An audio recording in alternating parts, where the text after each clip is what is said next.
আজ বানাবো দেশি মুরগির ঝোল। তার জন্য প্রথমে দেশি মুরগির মাংসটাকে ভালো করে পরিষ্কার করে রেখে দিয়েছিলাম। এবার কড়াইতে তেল দিয়ে আলুগুলোকে প্রথমে ভেজে নিচ্ছি। আলুগুলো ভাজা হয়ে গেলে দিয়ে দিলাম পেঁয়াজ। পেঁয়াজটাও একইভাবে ভেজে নিচ্ছি। দিয়ে দিচ্ছি একটা মাঝারি সাইজের টমেটো, সেটাও ভাজা হয়ে গেলে দিয়ে দেবো পেস্ট করে নেওয়া মশলাটা। তার মধ্যে রয়েছে আদা, রসুন, জিরে, তার সঙ্গে কাঁচা লঙ্কা এবং শুকনো লঙ্কা একসঙ্গে সব পেস্ট করে নিয়েছি। নুন হলুদটাও দিয়ে দিলাম ভালোভাবে। এবার কষিয়ে নেব মশলার সঙ্গে।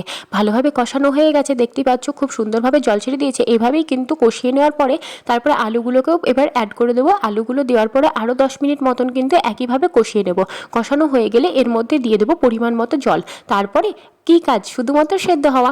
সেদ্ধ হয়ে গেলেই রেডি হয়ে যাবে একদম তৈরি দেশি মুরগির ঝোল। একদম গরম গরম ভাতের সঙ্গে গরম গরম দেশি মুরগির ঝোল পরিবেশন করো, একদম খুব সুন্দর লাগবে কিন্তু। এই যে তৈরি হয়ে গেছে মোটামুটি। আর নামানোর আগে দিয়ে দেবো সামান্য গরম মশলা গুঁড়ো, আর তার সঙ্গে দিয়ে দেবো সামান্য মিট মশলা গুঁড়ো।